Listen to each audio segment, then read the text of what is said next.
सभी लोग इरेक्ट बैठेंगे, एकदम प्यारे प्यारे बच्चे, एक स्माइल देंगे। अगर चॉकलेट खा के हो गई होगी तो यस गुड, दांत चॉकलेट ही हो गए मेरे। चलो सुनो अभी। So very very warm good afternoon to everyone and we are starting with what again investment and the last part of the investment today. And what do we write down? लिखिए variable, ये question हो गया था ना अपना। हाँ, variable income bearing security, variable income bearing security. इसके example क्या है? इसके एग्जाम्पल क्या है? Yes very good, equity shares. ठीक है, इक्विटी शेयर्स। अभी एक एग्जाम्पल पूछता हूं मैं तुम्हें, तो तुम्हें दूध का दूध पानी का पानी हो जाएगा, वेरी इजी। इक्विटी शेयर्स पर दो प्रकार की इनकम होती है। शेयर्स पर दो प्रकार की इनकम होती है, एक होती है डिविडेंड, डिविडेंड, और दूसरा क्या होता है? Capital appreciation. बराबर ना? कैपिटल एप्रिसिएशन मतलब सस्ते में लिया महंगे में बेच दिया, capital appreciation. So one is capital appreciation and the other one is dividend.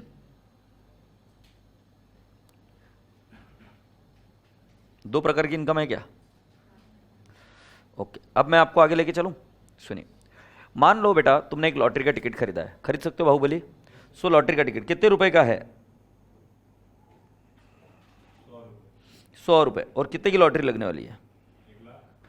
बस 1 लाख। ठीक है, अब मैं आपको बताता हूं कि आपने लॉटरी का टिकट खरीदा था, डेट मेरी होगी 28 फरवरी को, और आपको लॉटरी लगी 1 मई को, महाराष्ट्र दिन। बीच में था 31 मार्च। 31 मार्च लॉटरी टिकट खरीदी 28 फरवरी को, 1 मई को आपको लॉटरी लगी, और मान लेते 1 मई को ही आपको पैसा मिल जाएगा। मेरा क्वेश्चन ये है, इनकम कौन सी ईयर की दिखाओगे? 31 मार्च 18। सो 18-19 की दिखाओगे या 17-18 की दिखाओगे? 18-19 या 17-18? So you are going to show it of 18-19, but then तुम तो पूरी एक्रूअल कॉन्सेप्ट की धज्जियां उड़ा दिए हो यार। एक्रूअल कॉन्सेप्ट की धज्जियां कैसे उड़ा रहे हो? एब्सोल्युटली राइट, ये बोल रहा है कि सर पता नहीं था, वो इनकम एक्रू हो नहीं रही थी। डिविडेंड भी ऐसा ही होता है, dividend is on the basis of the profit. Profit होगा तो डिविडेंड डिक्लेयर किया जाएगा। इंटरेस्ट ऐसा नहीं है कॉन्सेप्ट। इंटरेस्ट कैसा है कॉन्सेप्ट कि whether there is a profit और there is a loss, you will have to pay interest. So वो कॉन्सेप्ट ऑफ एक्रूअल फॉलो करता है, वहां पे कम इंटरेस्ट और एक्स इंटरेस्ट है। डिविडेंड में ऐसा कॉन्सेप्ट नहीं आता है। So for that particular reason my dear kids, you need to understand कि किसी साल का 17-18 इस फिनेंशियल ईयर का डिविडेंड 18-19 में दिया जाएगा, क्योंकि 17-18 फाइनेंशियल ईयर में तो आपका कामकाज चलता रहेगा।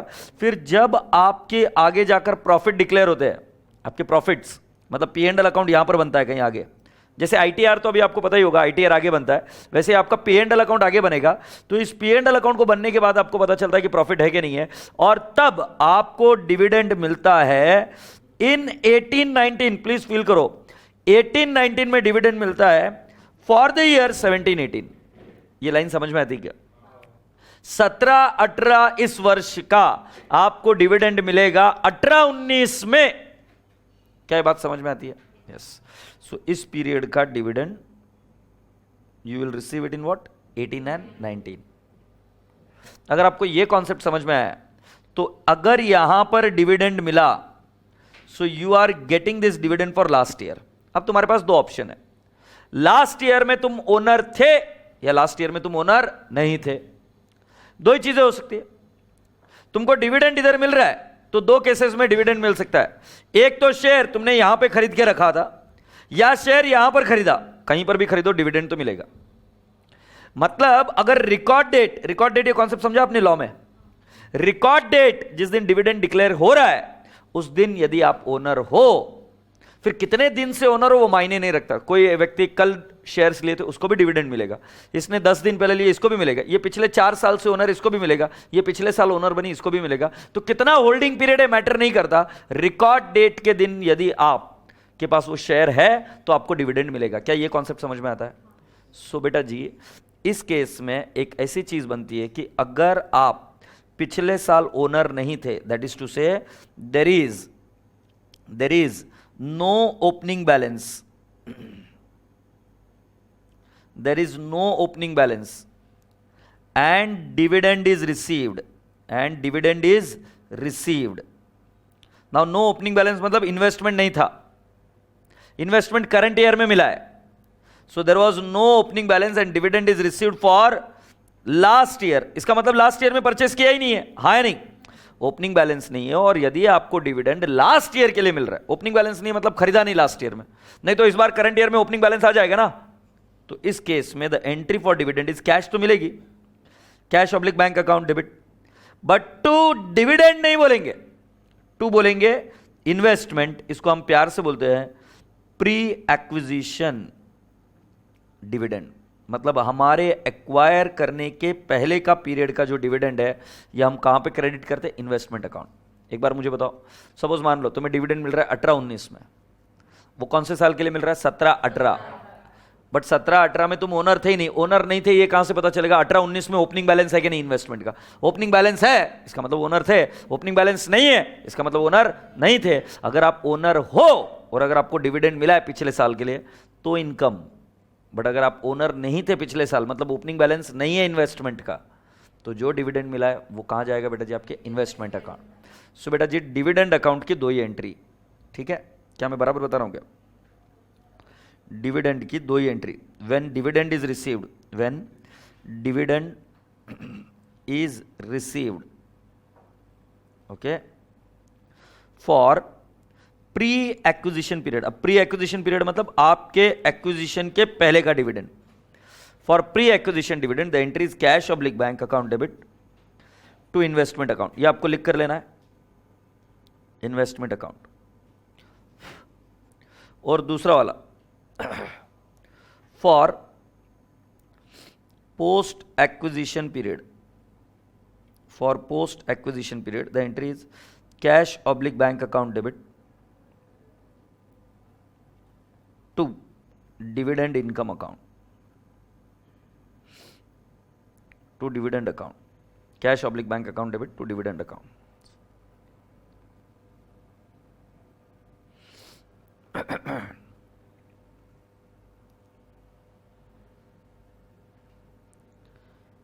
So पहले entry cash oblique bank to investment account और दूसरी entry cash oblique bank to dividend account. Have you understood this?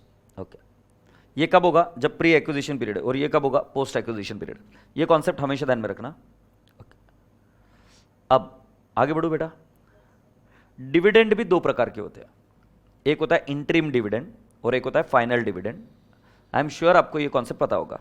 एक होता है इंटरिम डिविडेंड और एक होता है final dividend. So can I write down? Dividend 2 type के, एक इंटरिम। इंटरिम को पहचानने का तरीका, 17-18 का डिविडेंड, फाइनेंशियल ईयर 17-18 का dividend is paid in 17-18 only, मतलब in anticipation of good profit the dividend is paid immediately, interim dividend. Are you getting my point? और दूसरा वाला final dividend. Final dividend is generally declared, generally नहीं, always declared in AGM. Interim dividend is declared by BOD, इसलिए कभी भी हो सकता है। और फाइनल डिविडेंड कब डिक्लेयर होता है? एजीएम में। और एजीएम में होने की वजह से 17-18 इस फाइनेंशियल ईयर का 17-18 में ना होते हुए डिक्लेयर होगा और पेड होगा कब? 18-19 में। क्या अब तक मेरी बात पहुंची? तो फाइनल डिविडेंड, फाइनल डिविडेंड के अंदर 2 कॉन्सेप्ट है, प्री और पोस्ट, और रादर प्री एक्विजिशन पीरियड और पोस्ट एक्विजिशन पीरियड। ये समझ में आ रहा है क्या? प्री एक्विजिशन पीरियड का अगर मैंने आपको एंट्री सही से बताई थी तो एंट्री क्या? Cash oblique bank to investment, और इधर एंट्री क्या बताई? Cash oblique bank to dividend. Say yes. जब मेरी बात इधर आई इंटरिम डिविडेंड की, इधर एंट्री एकदम सिंपल है बेटा जी। इधर एंट्री होती है cash oblique bank to dividend income. मतलब interim dividend generally is treated as a part of P&L account only. Interim dividend is generally treated as part of P&L account only. क्या मेरी बात ये पहुंच गई? Interim dividend is part of P&L account only. Can I go ahead? ऐसा क्यों? क्योंकि generally इसमें भी प्री पोस्ट हो सकता है, बट जनरली होता क्या है कि एग्जाम पॉइंट ऑफ व्यू से वो हमेशा इंटरिम को कहां पे डालते हैं? P&L अकाउंट में, मतलब डायरेक्टली इनकम बन जाता है। Can I now take it to the next level? Yes. सुनो, रेडी?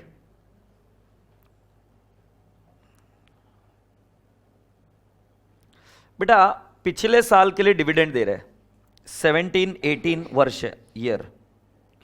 इसमें शेयर कैपिटल थे, शेयर कैपिटल था बेटा अराउंड 10,000 शेयर्स। 17-18 इस साल में शेयर कैपिटल था कितने बेटा जी? 10,000 शेयर्स। मैं लिखता हूं रादर फेस वैल्यू की जगह पे हम ऐसा लिखेंगे, इसका फाइनलाइजेशन हुआ 18-19 में। फाइनलाइजेशन मतलब पी एंड एल अकाउंट बना, और 18-19 में जो पिछले साल के 10,000 शेयर थे वो तो थे ही, और इस साल और 5,000 न्यू शेयर इश्यू है, न्यू शेयर्स। इसके अलावा कितने शेयर्स और इश्यू है? 5,000 न्यू शेयर, कोई भी कारण से, कौन से ईयर में हो? 18-19 में। अब मैं बोल रहा हूं dividend is declared for 17-18. Dividend is declared for 17-18. मेरा क्वेश्चन इन 18-19 ना, ये लाइन समझ में आती क्या? 17-18 के लिए डिविडेंड डिक्लेयर हो रहा है किस पर? 18-19 में। तो आपसे प्रश्न एकदम सिंपल है, कितने शेयर्स पर डिविडेंड मिलेगा? 10,000 या 15,000? द आंसर इज 10,000, क्योंकि बेटा उस समय तो सिर्फ 10,000 ही शेयर थे ना, तो उस समय जो ओनर थे उनको ही मिलेगा। अगर नए इश्यू आते हैं, फ्रेश इश्यू करंट ईयर में हुआ, फ्रेश इश्यू कैसे आ सकता है? By way of cash, by way of right shares, by way of bonus shares.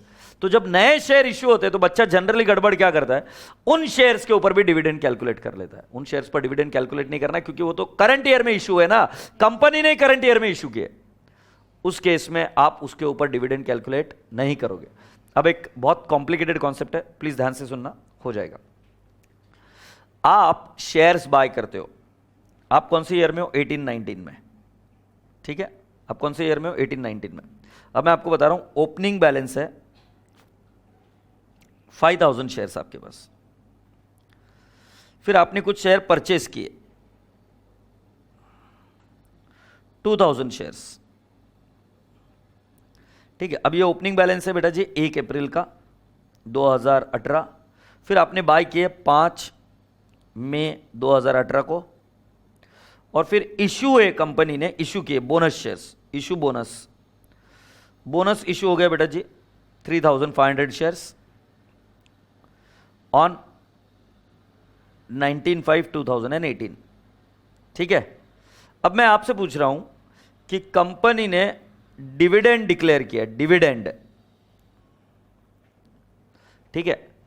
सो कहां कहां पर डिविडेंड मिलेगा? पहले केस ए बी सी, इनमें से किस पर डिविडेंड मिलेगा? ए पर मिलेगा, दावे के साथ बात सही है, ए पर तो मिलना ही चाहिए, yes, dividend will be received. दूसरा, जो परचेज किया है, क्या उस पर भी डिविडेंड मिलेंगे? क्या मिलेगा? क्योंकि फ्रेश इश्यू नहीं है, फर्क समझो। परचेज किया मतलब कंपनी के बुक्स में तो इश्यू किया हुआ था ना, हमने किसी और व्यक्ति से बाय कर लिया। मतलब पहले शेयर होल्डर था राम, अब हमने राम से बाय कर लिया, हम शेयर होल्डर बन गए, बट कंपनी के बुक्स में तो शेयर कैपिटल था ना। कंपनी द्वारा नया इश्यू नहीं है, हमने किसी व्यक्ति से बाय किया, तो इस पर भी डिविडेंड मिलेगा क्या? यस। फिर next, issue of bonus share, ये हुआ है 19/5 को, डिविडेंड डिक्लेयर हो रहा है 17-18 के लिए, अभी इश्यू हुआ है, तो क्या डिविडेंड मिलेगा? क्या नहीं, क्यों? फ्रेश इश्यू है, फ्रेश इश्यू है अभी करंट ईयर में, तो इस पर डिविडेंड नहीं, नो। भाई पहले वाले पर, बी वाले पर क्यों मिलेगा? क्योंकि कंपनी के बुक्स में तो था ना, हमने परचेज किया किसी और से। अच्छा, ये वाला डिविडेंड कहां जाता है? ओपनिंग बैलेंस का डिविडेंड कहां जाएगा? P&L। और जो परचेज किया उसका कहां जाएगा? इन्वेस्टमेंट। और जो लास्ट है उस पर तो मिलेगा ही नहीं, तो नॉट एप्लीकेबल। बस आ गया, अभी आप काफी हद तक आ गए। से यस, तो यहां तक लिख लो, फिर हम कॉन्सेप्ट ऑफ बोनस शेयर लिखेंगे और कॉन्सेप्ट ऑफ राइट शेयर्स मिलेंगे एंड रिनाउंसमेंट ऑफ राइट्स लिखेंगे।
सो एक बार वापस रिवाइज करते हैं। एक प्री और पोस्ट इनकॉर्पोरेशन का सर ये वापस बताओ बोल रहा है, मैं समझा दूंगा, not a big deal. But सिर्फ इतना तो ध्यान रखिएगा कि प्री एक्विजिशन का इन्वेस्टमेंट को क्रेडिट होता है और पोस्ट एक्विजिशन का dividend income P and L account को जाता है। Post P and L account और प्री इन्वेस्टमेंट। फिर मैंने कहा डिविडेंड दो टाइप के होते हैं, एक होता है इंटरिम और एक होता है final. Interim generally P and L account में जाता है इनकम। जो फाइनल है उसके दो पार्ट, एक प्री या पोस्ट। समझ में आ रहा है? इंटरिम को पहचानने का तरीका क्या? सेम ईयर का सेम ईयर में मिलता है। फाइनल का पहचानने का तरीका क्या? करंट ईयर का नेक्स्ट ईयर मिलेगा, मतलब पिछले साल का करंट ईयर में मिलेगा, पिछले साल का करंट ईयर में मिलेगा। उसके आगे मैंने आपको बताया कि कंपनी उन्हीं शेयर्स पर डिविडेंड देती है जो शेयर्स कंपनी के बुक्स में आउटस्टैंडिंग थे। तो अगर आप किसी व्यक्ति से बाय करते हो तो कंपनी के बुक्स में तो था, उस पर डिविडेंड मिलेगा। बट अगर कंपनी नए शेयर्स इशू करती है तो उस पर डिविडेंड नहीं मिलता। अब आगे बढ़ते हैं बेटा जी। अब देखो सिस्टम कैसा बनेगा। ये इन्वेस्टमेंट इन शेयर्स, इन्वेस्टमेंट इन शेयर्स, ठीक है। आप मेरे साथ ये फॉर्मेट बनाइए। शेयर्स का नाम लिखा जाता है और बीच में ऐसे 3 कॉलम बन जाते हैं।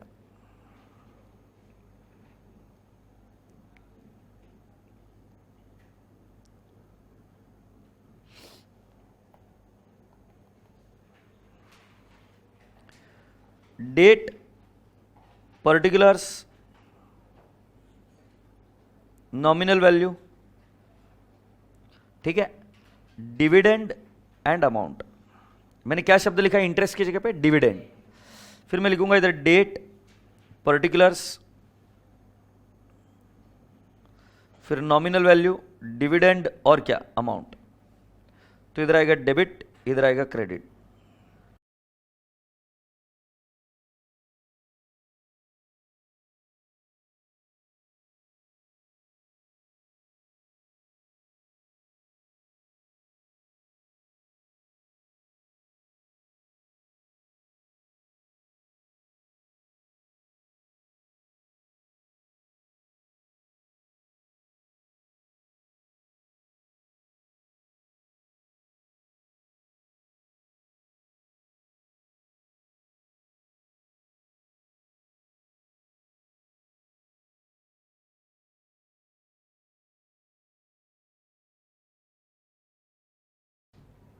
अब जरा बात ध्यान से सुनो, मैं क्या बताने जा रहा हूं। रेडी हो क्या? बेटा जी, जो डेबिट साइड है जब बाय करोगे तब उधर लिखोगे, जो क्रेडिट साइड है जब सेल करोगे तब उधर लिखोगे। मुझे लगता है बॉन्ड्स में भी जब इन्वेस्ट कर रहे थे तब ऐसे ही थे। अब यहां पर मैंने ओपनिंग डेट लिखा 1/4/18, टू बैलेंस ब्रॉट डाउन। मेरे साथ लिख दीजिए टू बैलेंस ब्रॉट डाउन,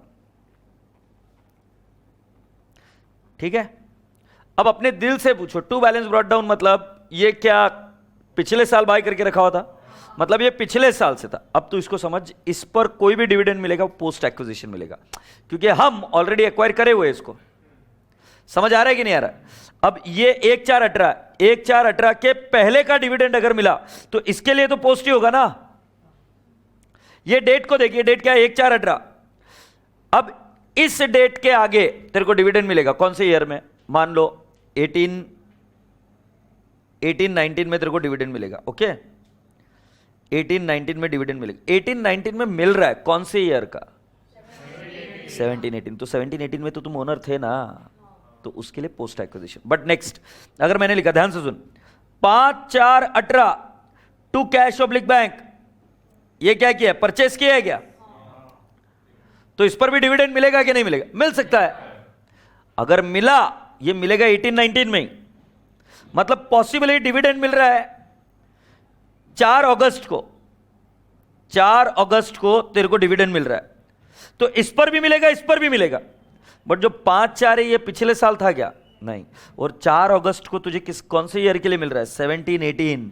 क्या हम 17-18 में ओनर थे क्या? नहीं।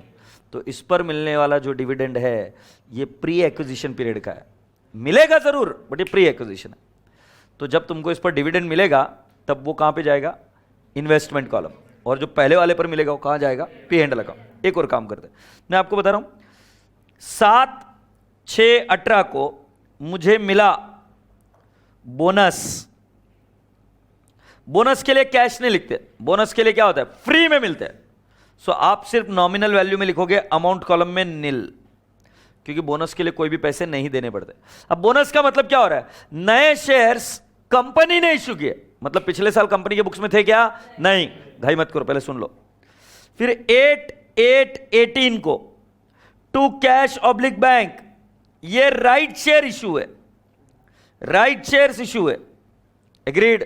राइट शेयर्स मतलब कंपनी एग्जिस्टिंग शेयर होल्डर को नए शेयर बाय करने का मौका देती है, हाँ नहीं। अब मैं आपसे पूछ रहा हूं आपके पास शेयर्स कितने हो गए, अगर मैं सही समझ रहा हूं तो आपको 3 डेट के दिन आपने एक्वायर किए थे। देख लीजिए, पहला, तुम लिखने में सार्थकता ढूंढ रहे हो, मैं तुमको बता रहा हूं, 4 बार समझा रहा हूं कि सुन लो, अभी बाद में प्रॉब्लम करते हो फास्ट लिखने का। कॉपी करने में क्या सामर्थ्य है तुम्हारा, कॉपी करने में कोई सामर्थ्य नहीं है, सामर्थ्य है तुम्हारा अगर तुम सॉल्व कर पाओ तो। अभी पूरा फोकस इधर ध्यान पर रहना चाहिए, क्योंकि अभी कॉन्सेप्ट डिस्कस हो रहा है, वो समय नहीं है मेरे पास, फिर बाद में वापस पूछते हो कि सर ये समझा नहीं, होपलेस, सॉरी। ओपनिंग बैलेंस जो है अपना, ओपनिंग बैलेंस है, इस पर भी डिविडेंड मिलेगा, जो परचेस है इस पर भी डिविडेंड मिलेगा, बट जो बोनस है इस पर डिविडेंड मिलेगा क्या, वाई, ये फ्रेश इशू है, कंपनी ने करंट ईयर में इशू किया, डिविडेंड पिछले साल के लिए इशू हो रहा है, तो पिछले साल का इस साल में इशू हो रहा है, मैं मान रहा हूं, बट अगर पिछले साल वो शेयर ही आउटस्टैंडिंग नहीं थे तो क्यों डिवेंचर, क्यों इंटरेस्ट मिलेगा। नेक्स्ट, जो करंट ईयर में राइट शेयर, राइट शेयर कौन इशू करता है, कंपनी, तो कंपनी के पिछले साल वो शेयर्स आउटस्टैंडिंग थे क्या, नहीं, तो राइट शेयर पर भी डिविडेंड मिलेगा क्या, नहीं। सो बेटा जी, पहला मुद्दा जो आपको घर पर बैठकर सुलझाना होगा वो ये है, किस पर डिविडेंड मिलेगा और किस पर नहीं मिलेगा। अब 2 प्रकार के डिविडेंड है, एक है फाइनल डिविडेंड और एक इंटरिम डिविडेंड। अज्यूम करके चलते हैं कि हमने डिविडेंड मिला हमको, कौन से तारीख को, मैंने लिखा 4/8, थोड़ा सा 14/8 कर दूं क्या, तो इजी हो जाएगा 8/8 के बाद। सो 14/8 को डिविडेंड मिलेगा बाय कैश ऑब्लिक बैंक, है नहीं। इस पर मिलने वाला डिविडेंड, फेस वैल्यू पर मिलने वाला डिविडेंड, ये जाएगा इस कॉलम में, और इसके ऊपर मिलने वाला डिविडेंड इस पर भी मिलेगा, ये जाएगा अमाउंट कॉलम में। तुमने ये एंट्री की थी cash oblique bank to investment, तो अमाउंट कॉलम को क्रेडिट हो गया, समझ में आ रहा है कि नहीं आ रहा है। और इनके ऊपर नो डिविडेंड, क्या मेरी बात समझ में आती है क्या, यस। सो और एक चीज मैं आपको समझा दूं कि जब भी बोनस लिखोगे तो कोई पैसा नहीं देना है, तो इधर क्या लिखोगे, निल। और जब राइट शेयर खरीदते हो तो राइट शेयर्स में क्या होता है, आप कंपनी को पैसा देते हो और खरीदते हो, तो उसमें एंट्री क्या होती है, investment to cash oblique bank. Have you all understood. अब राइट शेयर्स में और एक कॉन्सेप्ट होता है, renouncement of right, which I teach you, but इसके अलावा अब इसमें ज्यादा कोई लफड़ा वाला काम नहीं है। अब इतनी सी बात सुन लो, वैक निकालना सिखाया क्या आपको, वैक निकालने में ऐसे बॉक्सेस बनाए थे, फिर उधर कॉस्ट लिख रहे थे, हाँ नहीं, फिर उधर क्या लिखते थे, क्यू और पी, याद है कि नहीं, हर बार वहां पर क्या लिखते थे, एक्स इंटरेस्ट प्राइस। इधर एक छोटा सा एडजस्टमेंट इधर भी है, जब तुम इधर कॉस्ट लिखोगे, पहले वाले की तो कॉस्ट ये रही, प्लीज सुनते रहो कान खोलकर, पहले वाले की तो कॉस्ट ये है, ए पहले वाले की कॉस्ट है, दूसरे वाले की कॉस्ट ये नहीं है, उसकी कॉस्ट है बी माइनस सी, ये बी है और ये सी है, क्यों, क्योंकि इस पर मिला जो डिविडेंड वो हमने कहां पर लिखा, इन्वेस्टमेंट कॉलम के क्रेडिट में ना। तो बेटा जी उसकी कॉस्ट ये सिर्फ बी नहीं है, ये गुगली आती है। वैक निकालते वक्त आपको ध्यान रखना है कि जो कॉस्ट है, जो करंट ईयर में बाय किया है, और अगर उसके लिए प्री एक्विजिशन डिविडेंड मिला है, तो जाहिर सी बात हमने उसको कॉस्ट को क्रेडिट कर दिया था, हाँ या ना। एंट्री क्या थी, cash oblique bank to investment, it is reduction of the cost of investment. समझ में आ रहा है। सो प्री एक्विजिशन डिविडेंड मिला तो कौन से कॉलम में लिखते हो, कॉस्ट। ध्यान में रखना, खड़खड़ खड़खड़ खड़खड़, ध्यान में रखना, खड़खड़ खड़खड़ खड़खड़, क्या कि इन्वेस्टमेंट की कॉस्ट कम हो रही है और उसका इंपैक्ट वैक में भी आएगा।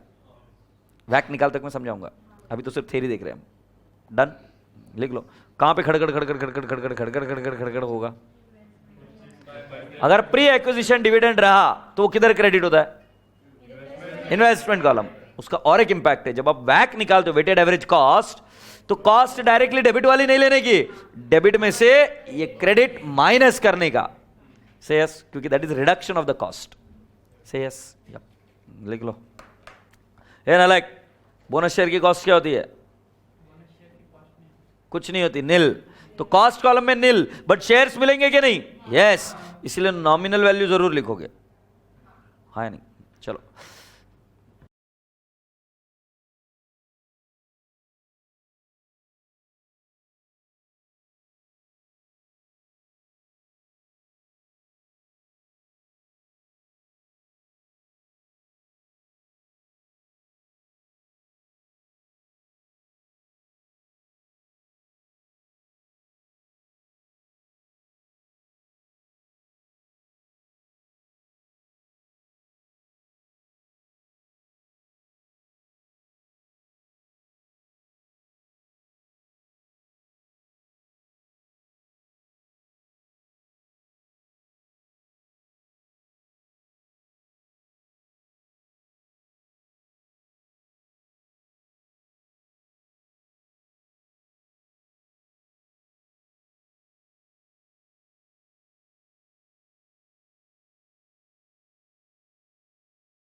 Okay, can I go ahead?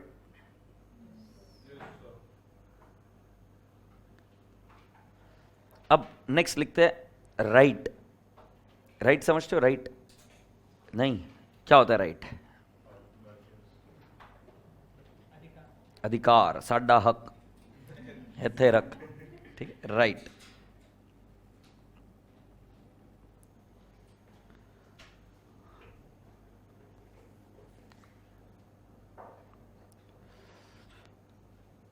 सुन भाई, तेरे पास क्या क्या हक है, क्या क्या राइट है तेरे पास? वोटिंग राइट्स, ओके, जोरदार है। मान लेते तू कमीना निकला, मान लेते, मान सकते हैं, हाँ। और तूने तेरा वोटिंग राइट बेच दिया, सपोज मान ले बेच दिया, और एक पॉलिटिकल पार्टी जो खरीदना चाहती है, तो तू कुछ पैसे लेगा कि नहीं लेगा? लूंगा, हाँ। तो मुझे बता, उस राइट को तूने बेचा, बस उस राइट का तेरे लिए कुछ खर्चा है? नहीं, बट तू बेच रहा है, तो तुझे कुछ आएगा? क्या आएगा? पैसा, कैश आएगा ना इसके पास। तो मुझे बता, वो जो पैसा आएगा उसका कैश अकाउंट तो डेबिट हो जाएगा। तूने तेरा वोटिंग राइट बेच दिया, कैश अकाउंट तो debit, credit what? P and L, income, right. तो मैं अभी आपको राइट शेयर्स के बारे में पूरी स्टोरी समझाता हूं कि क्या होता है। बेटा जी, अरे जाना यार ऊपर, हाँ सुनो, ये तुम हो और ये कंपनी है। कंपनी कहती है कि मुझे कुछ पैसों की जरूरत है, और कंपनी अपने ही एग्जिस्टिंग शेयर होल्डर्स को शेयर्स इशू करती है, तो तुमको पता होगा उसको राइट शेयर्स बोलते हैं। सो बाजार में उस शेयर की कीमत है 150 रुपए, बट कंपनी अपने ही एग्जिस्टिंग शेयर होल्डर को बोलती है कि तुम अगर खरीदते हो तो 135 रुपीज में मिल जाएगा। मतलब 150 का माल 135 में, फायदा है, बट तुम बोलते हो साला मेरे जेब में तो 135 भी नहीं है। वेरी सैड है। और 150 का माल 135 में मिल रहा है। ऐसा नहीं होता तुम्हारे पास कभी कभी कि माल सस्ता मिल रहा होता है, 150 का माल 135 में, बट साला 135 भी नहीं है। एग्रीड? तो तुम क्या करते हो, किसी और एक बकरे को पकड़ते हो, ये बकरा है, ठीक है, और ये तुम हो। बकरा मतलब किसी को पकड़ के चिपकाने का। तो तुमने ये राइट मिलने के लिए कुछ किया है क्या? नहीं, तुमको फ्री में मिला है। बट तुम क्या करते हो, इस बकरे को पकड़ के इसको चिपका देते हो, उसको बोलते देख सुन, बाजार में जाएगा तो तुझे मिलेगा कितने में? 150, बट मेरे से लेगा तो 135 में मिलेगा, हाँ नहीं? तो बोलता है तो एक काम कर, मेरे को 5 रुपए दे दे। तुम मेरे को 5 रुपए देगा और उधर कंपनी को 135 देगा, तेरे लिए कॉस्ट कितनी है? 140। सो बकरे के लिए एंट्री हुई इन्वेस्टमेंट टू कैश 150, सॉरी 140 से यस। इस तुम के लिए एंट्री क्या हुई? कैश ऑब्लिक बैंक टू पे एंड एल अकाउंट या टू राइट, कितना आएगा? 5 और 5 हे कड़तेगा, और ये राइट कहां चला जाएगा? पी एंड एल अकाउंट से यस। कंपनी की बुक्स में एंट्री क्या होगी? कैश ऑब्लिक बैंक 135, क्योंकि कंपनी को तो 135 मिल रहा है, to equity share capital face value to securities premium. अरे समझ में आ रहा है क्या? तो हमें एंट्री इसके बुक्स में कराई जाती है। तो आपको पहली चीज क्या समझना है कि जब आप अपने हक को बेच देते हो, आप अपने राइट को बेच दो, राइट शेयर नहीं, राइट को बेच रहे हो। जब आप अपने राइट को बेच देते हो, तब क्या उस राइट की जो आने वाली इनकम है वो कहां जाती है? पे एंड एल अकाउंट। बट बहुत मजा आती है एग्जामिनर को, बहुत मजा आती है तुम्हारी जान लेने में। एक एक्सेप्शन है उसको, एक क्या है? एक्सेप्शन।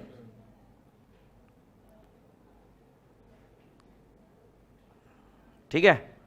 तो मैं एक पूछता हूं, तुम्हारी वैल्यू कितनी है? तुम्हारी हाँ, तुम बेच रहे थे ना तुम्हारा वोटिंग शेयर, तुम्हारी वैल्यू कितनी है? हाँ ऐसे ही, तुम्हारी वैल्यू कितनी है? 100 रुपए के सेट है अपने, 100 रुपए के सेट है। अरे सुन रहे हो क्या तुम? अरे प्लीज यार, ऐसे समझा सकता हूं, सुनो। 100 रुपए के सेट है, और ये 100 रुपए के सेट ने राइट बेच दिया। किसका? वोटिंग राइट बेच दिया।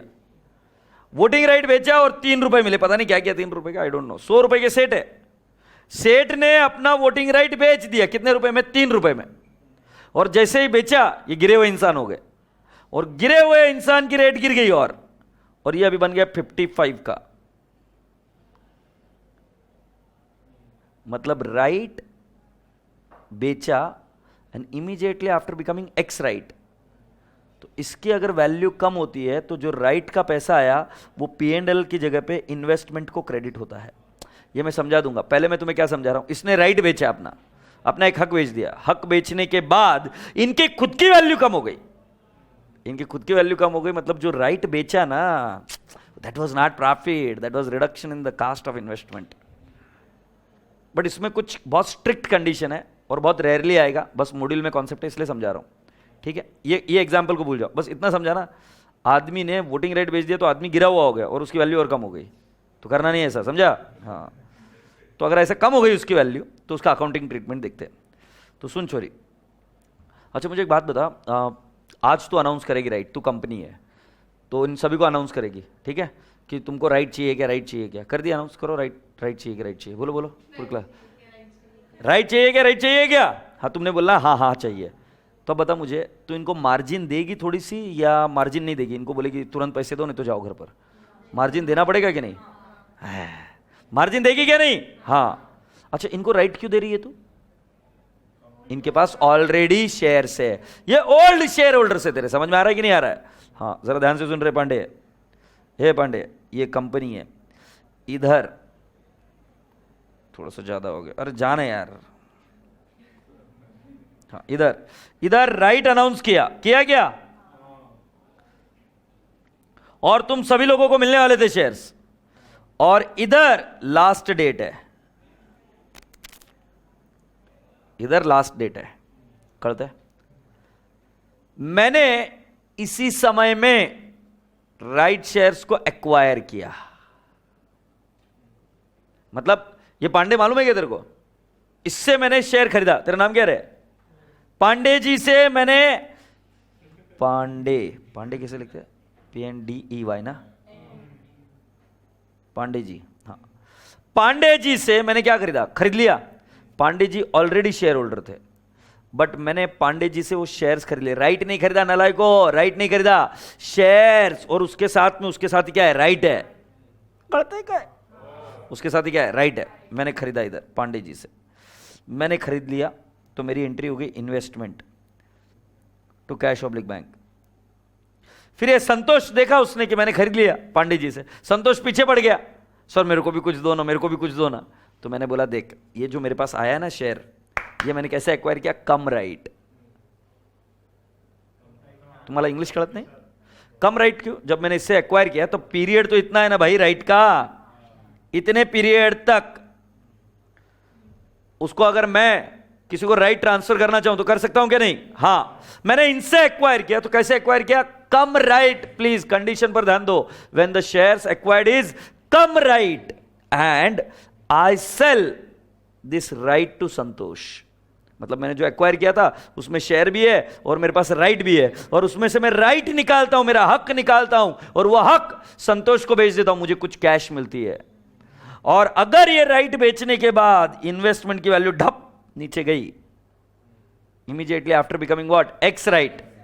एक्स राइट होने के बाद अगर शेयर की प्राइस नीचे गिर गई तो एंट्री होती है cash oblique bank to investment, और अगर वैल्यू नीचे नहीं गिरी तो एंट्री होती है cash oblique bank to P&L account. सरकार सुन लो ना, मैं क्या दो इजी स्टेप बता रहा हूं। पहले 90% केसेस में क्या करोगे सुन लो, 90%, मतलब नहीं समझा तो यही करके आना एग्जाम में। राइट बेचे, entry cash oblique bank to P&L account 90% में।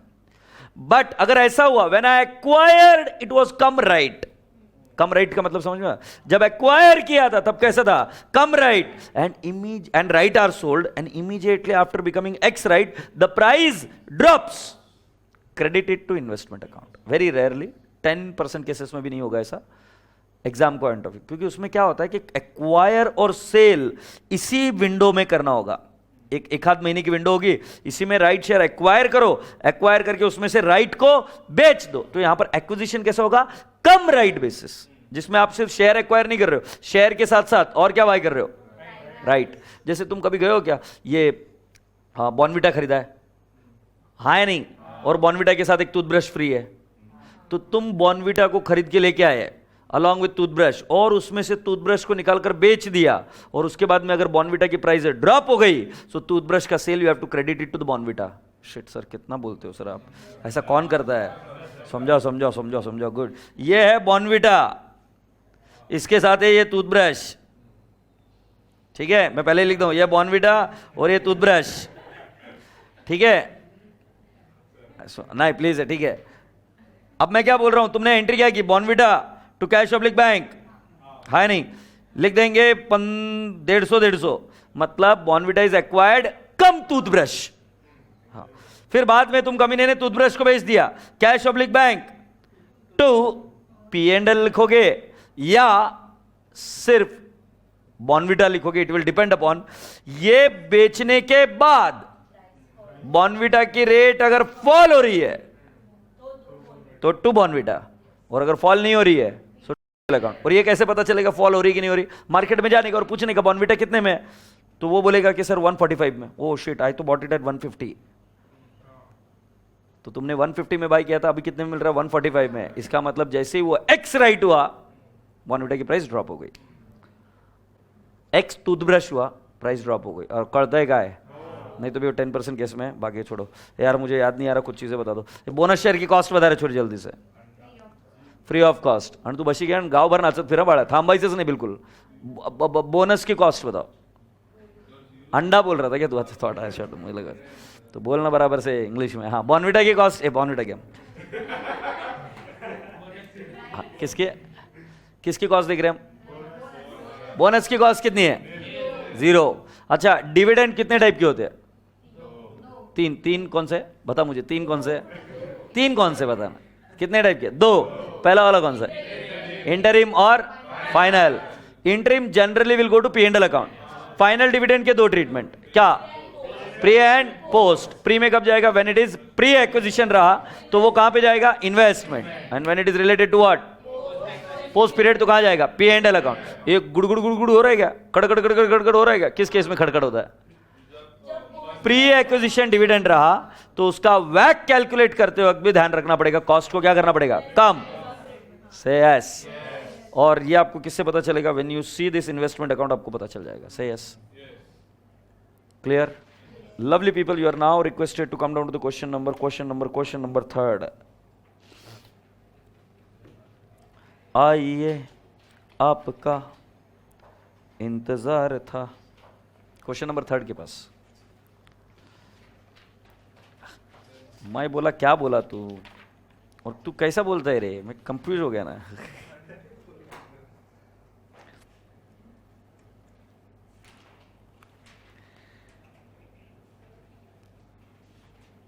अच्छा, ये यहां तक तो हो गया था ना अपना।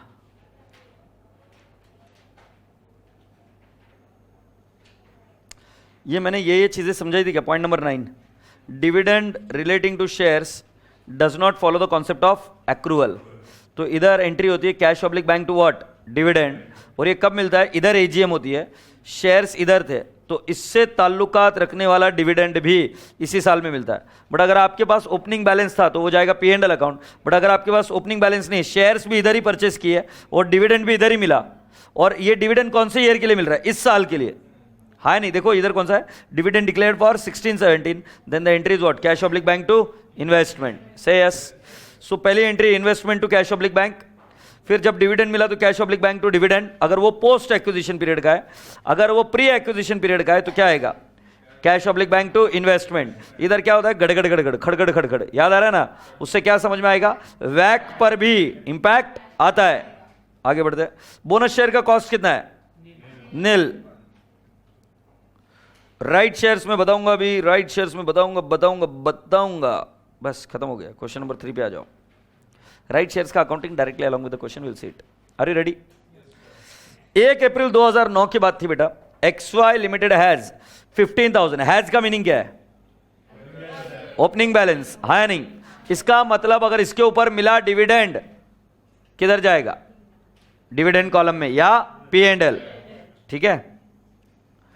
took at a book value of 15 per share, face value 10 per share. On 1st June 2009, XY Limited acquired 5,000 shares of ABC Limited for rupees 1 lakh. ये करंट ईयर में बाय किया क्या? हाँ। ABC limited announced bonus and right issue. Bonus की cost कितनी है? 0। Bonus was declared at the rate of 1 equity share for every 5 share held on 1 जुलाई 2009। 1 जुलाई 2009 के दिन आपके पास जितने शेयर्स थे मोहतरमा, उसके ऊपर आपको क्या मिलेगा? बोनस। ये सेकंड हुआ। Second, right shares are to be issued to existing shareholder on 1st September 2009. The company will issue 1 right share for every 6 share at 20% premium.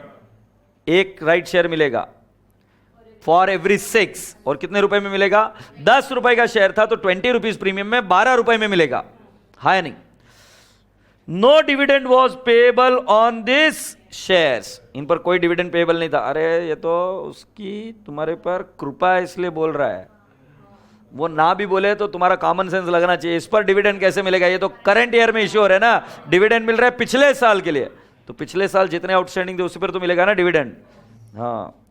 फिर dividend for the year ended 31 March 2009 were declared by ABC limited at 20% which was received by XY limited on 31 October 2009. XY limited took up half of the right issue, sold remaining right for 8 per share, sold half of its shareholding on 1st Jan 2010 at 16.5 per share, brokerage being 1%. You are required to prepare investment account. Happy? So क्या हम investment account बनाना शुरू करेंगे क्या? ठीक है, हवन करेंगे, हवन करेंगे।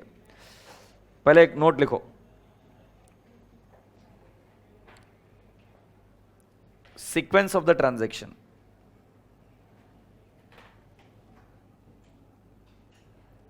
Sequence of transaction. कुछ लगता है सीक्वेंस ऑफ ट्रांजैक्शन में कुछ आएगा?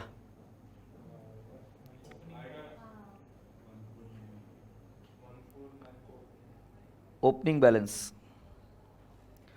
दूसरा क्या आएगा?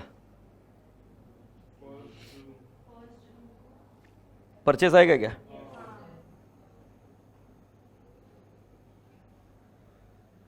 कौन सी तारीख बेटा? ओपनिंग बैलेंस में डेट लिखना भूल गया अर्शद। 149। ओके, तो इधर मैं क्वांटिटी भी लिख देता हूं बेटा 15,000। फिर बेटा जी परचेस कौन सी तारीख को है? 1 जून 2009। कितना आएगा बेटा? अच्छा, ये कंपनी से परचेस किया है या बाहर वालों से? बाहर वालों से। कंपनी ने इश्यू नहीं किया, कंपनी ने बोनस इशू किया और राइट इशू किया है। हाँ या नहीं? सो बेटा जी 5,000 शेयर्स है। मैं आपसे पूछूं अगली डेट कौन सी है? 1 जुलाई 2009 को क्या मिलेंगे? बोनस। क्या मैं आपसे क्वांटिटी पूछ सकता हूं क्या? क्वांटिटी का वर्डिंग क्या बोला है? Bonus 1 for every 5। बेटा अभी तक 1 जुलाई तक आपके पास कितने शेयर्स थे? 20,000। 20,000 पर आपको बोनस कितने मिलेंगे?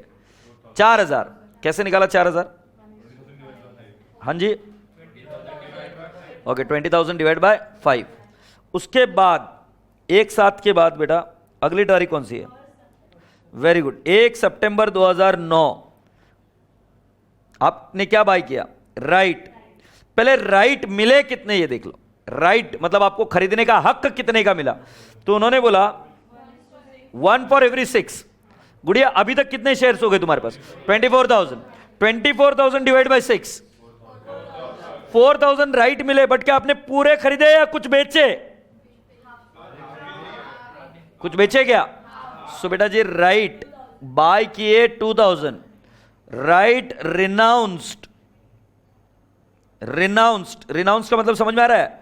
खरीदा ही नहीं हमने, 2,000 बेच दिए। से यस, खरीदा तो तुमने 2,000 ही है। ओके, उसके बाद में डिविडेंड कब आया? डिविडेंड आपको मिल रहा है मेरे हिसाब से 31 अक्टूबर 2009। बट बेटा 31 अक्टूबर को भी डिविडेंड मिल रहा है, बट कौन से साल के लिए मिल रहा है? करंट ईयर या last year? Last year. Check कर लो बेटा डेट, लास्ट ईयर के लिए मिल रहा है कि नहीं? सो बेटा जी ये डिविडेंड किस पर मिलेगा? ओपनिंग पर मिलेगा क्या? बेटा जो परचेस किया करंट ईयर पर मिलेगा क्या? बेटा जो बोनस मिले उस पर मिलेगा क्या? No dividend. अच्छा, राइट पर मिलेंगे क्या? नहीं। रिनाउंस पर तो शेयर बाय ही नहीं किए। अब इसमें से ये कहां जाएगा? पहला वाला डिविडेंड P&L अकाउंट या डिविडेंड, दूसरा वाला इन्वेस्टमेंट। थतड़ थतड़ थतड़ याद आ रहा है कि धड़ धड़ धड़ धड़ धड़? हाँ वो वाला है वो। वैक, इस पर तो आएगा ही नहीं, तो एप्लीकेबल है ही नहीं। अच्छा, अभी जो मैंने आपको बताया था ना, अब सुनो ना, कुछ बच्चे कंफ्यूज ना हो इसलिए बता रहा हूं। मैंने ऐसा कुछ बोला था कि अगर शेयर्स खरीदे गए cum right and immediately after becoming ex right, if the price drops, then you should sell off right, you should credit it to investment. तो मैं आपको इस प्रॉब्लम के थ्रू समझाता हूं कि वो कितना ज्यादा मुश्किल है ऐसा होना सब कुछ।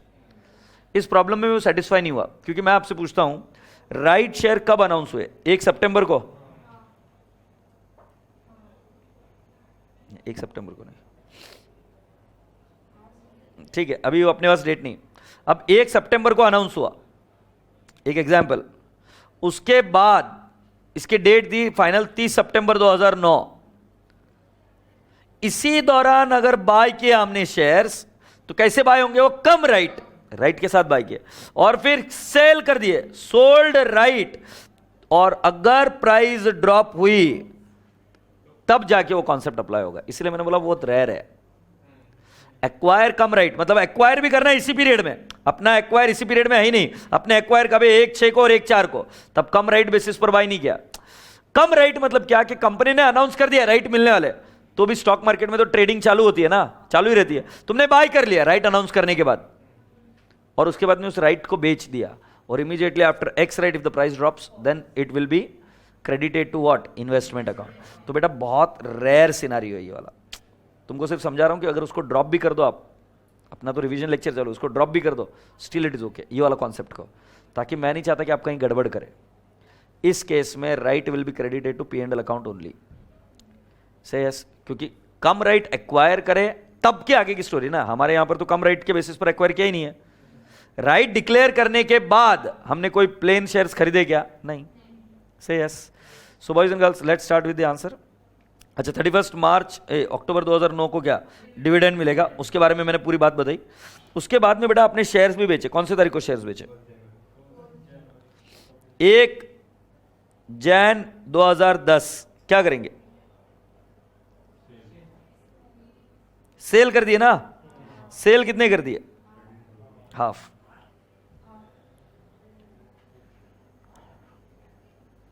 Shall I start? Okay, so write down. In the books of XY Limited,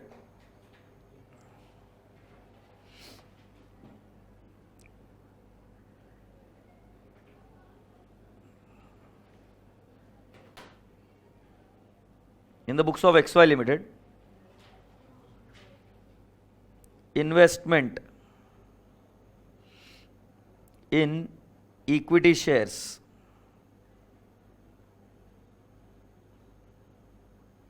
ABC Limited for the year ended 31st March 12। सही है। अब आप कॉलम बनाएंगे इसके 3, और इधर आएगा डेट,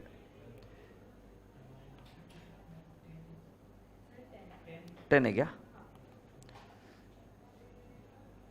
तो अपना आएगा date, particulars,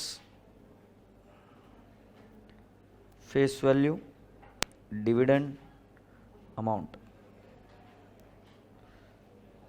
date, particulars, face value, dividend amount.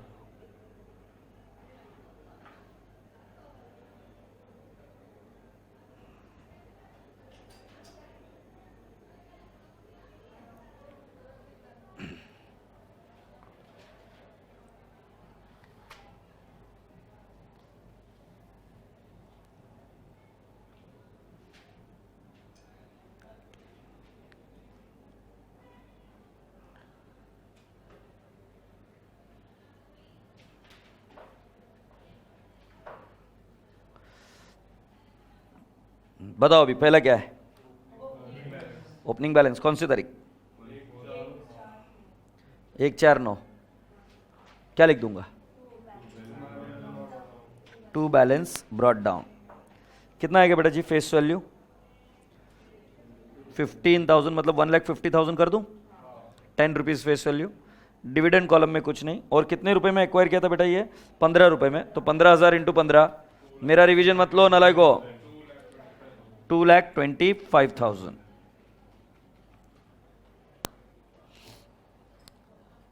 फिर बेटा और क्या है, कौन सी तारीख है? 16 एंट्री चाहिए मैं, उसके पहले तो जाऊंगा नहीं। Investment to cash oblique bank, तो इधर क्या लिखना है ये भी तो इंपॉर्टेंट है ना, एग्जामिनर ये भी चेक करेगा। तो कौन सी तारीख है बेटा जी? 1 जून है क्या? ओके, 1/6/2009। और इधर टू कैश ऑब्लिक बैंक की लिखना पड़ेगा, नहीं तो गड़बड़ हो जाएगी। कितने बाई किए बेटा? 5,000 शेयर्स। और कितने रुपए में बाई किए बेटा ये? 1 लाख, तो डायरेक्टली 1 लाख लिख दिया। जानबूझकर आपको पर यूनिट रेट नहीं दी गई है, क्योंकि तुम गौर करो, ये उसकी इच्छा है, होशियार है वो, समझा? उसके बाद में नेक्स्ट डेट कौन सी है?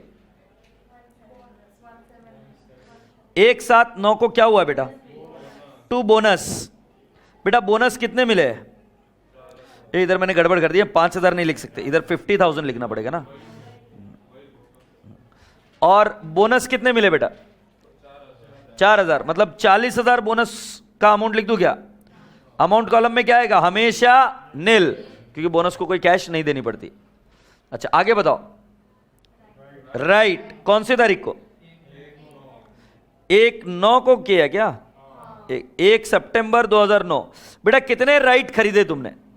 कितने right? Took half of the right issue, कितने रुपए में? 12। 20% प्रीमियम ना, आधे ही खरीदे, तो आधे वापिस एक बार निकाल कर देख लेते। 15,000 प्लस 5,000 20 प्लस 4 24, 24,000 डिवाइड बाई 6, 4,000। 4,000 का आधा खरीदा 2,000। तो क्या मैं बोल सकता हूं टू कैश ऑब्लिक बैंक? अब तुम बोलोगे कैश ऑब्लिक बैंक क्योंकि हमने कंपनी को पैसा दिया ना। और ये कैसे निकाला देखो, 24,000 डिवाइड बाय 6 इंटू 50% इंटू 10 कितना आ जाएगा? 20,000। और तुमने इसका ये कितने में बाय किया? 2,000 इंटू 12, 24,000। 2,000 इंटू 12 क्यों, समझ में आ रहा है क्या?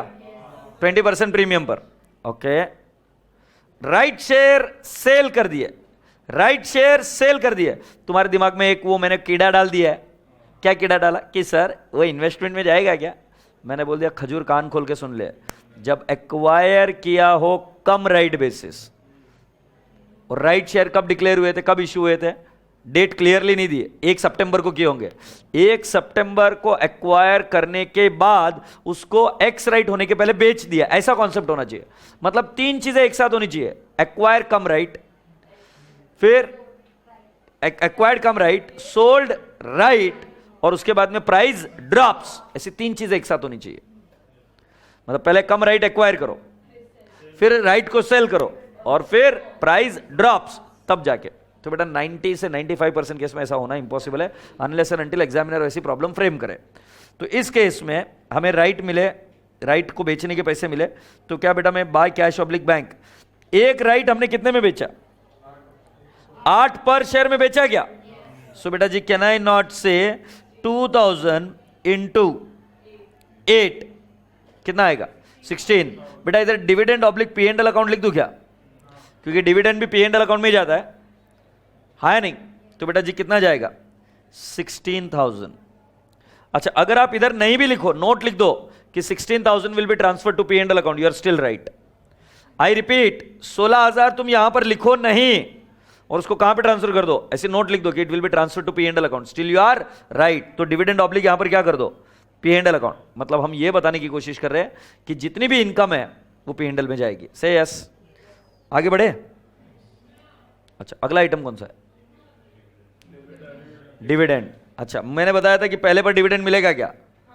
दूसरे पर मिलेगा क्या? तीसरे पर मिलेगा क्या? क्योंकि कंपनी ने अभी इश्यू किया है। चौथे पर मिलेगा क्या? नहीं।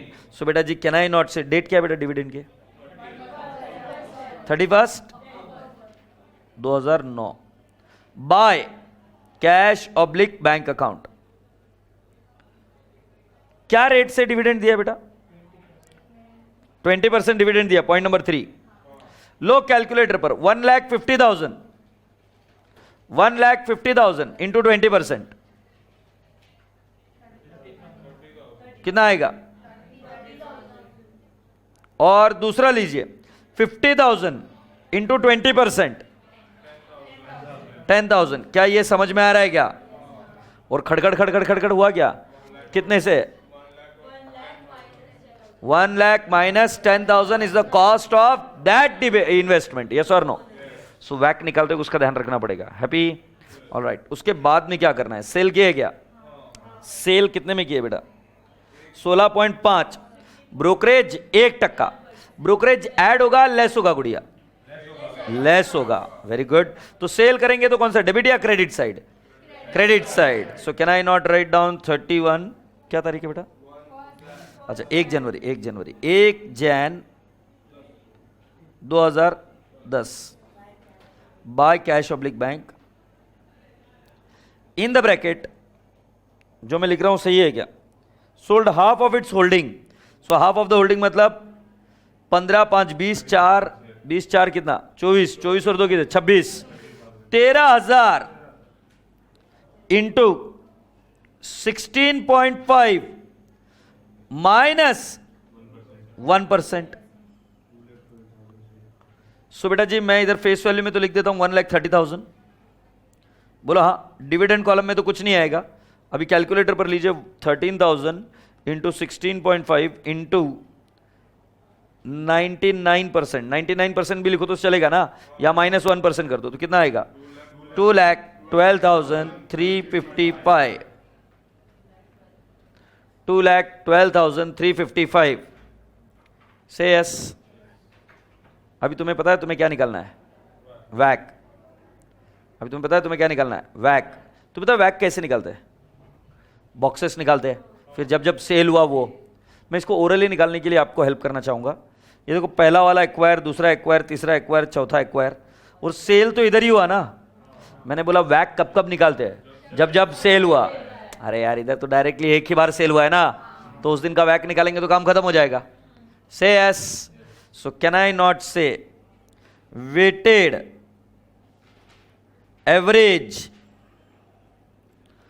Cost of shares, weighted average cost of shares.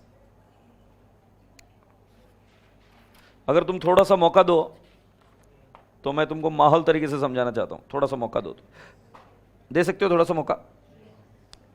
मैं पहले लूंगा 2,25,000 प्लस 1 लाख, बट इधर ही अंदर minus 10,000। I hope you are understanding it. Plus bonus का 0 है नहीं, और प्लस राइट शेयर्स के कितने एक्वायर किए पांडे जी? 24,000। क्या ये आप तक बात पहुंची क्या? पहले जो शुरुआत में शेयर्स थे वो कितने थे? 15,000। जो और एक्वायर किए थे वो कितने थे? 5,000। बोनस को डिवाइड करेंगे, बोनस की क्वांटिटी कितनी थी? 4,000। और जो एक्वायर किए थे वो कितने थे? 2,000। मेरी बात पहुंच रही है क्या? नहीं बेटा ये देख 225 की क्वांटिटी कितनी थी? 15,000। 1 लाख माइनस 10,000 की क्वांटिटी कितनी थी? 5,000। 0 जिसकी कॉस्ट थी उसकी क्वांटिटी कितनी थी? 4,000। और 24,000 जिसकी कॉस्ट थी उसकी क्वांटिटी 2,000 इनटू आधे तो बेच दिए तो बचे हुए कितने? 13,000। जब आप डिवाइड कर रहे हो तो आपको क्या मिल रहा है? Per unit cost. जब आप डिवाइड कर रहे हो तो आपको क्या मिल रहा है? Per unit cost. क्वांटिटी कितनी बची? आधी बेच दी तो आधी बच गई 13,000। से यस और no? Lovely people what are you seeing then? जल्दी से बताओ। 2,25,000 169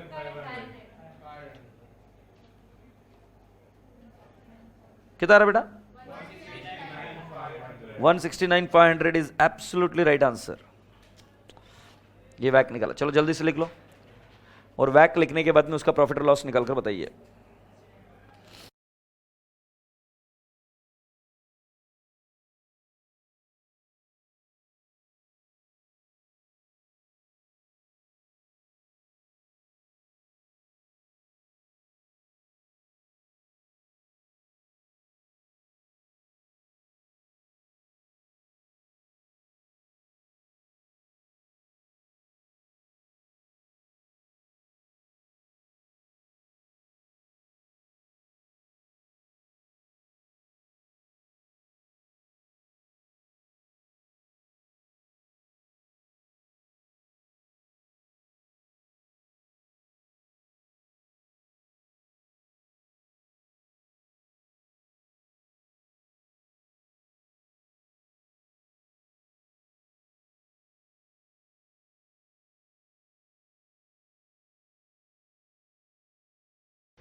So now what do we do?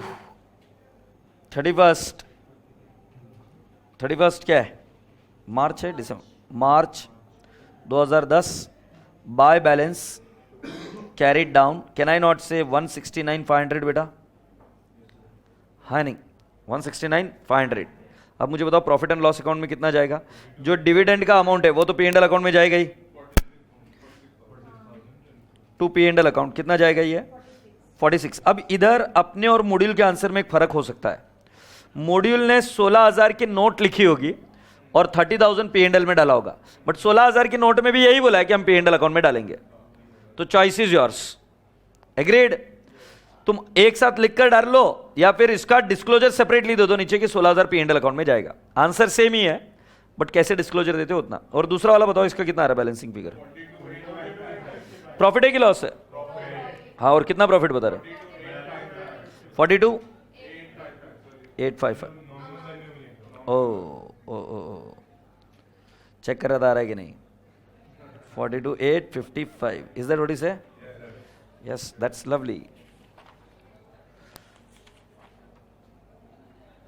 Okay, Dogri समझ गई? अब लास्ट क्वेश्चन और उसी के साथ इन्वेस्टमेंट अकाउंट को खत्म करेंगे. ठीक है, अलविदा कहानी. क्वेश्चन नंबर 4 के पास आ जाइए. 4 के पास कर लेना. ओ ठाकुर साहब,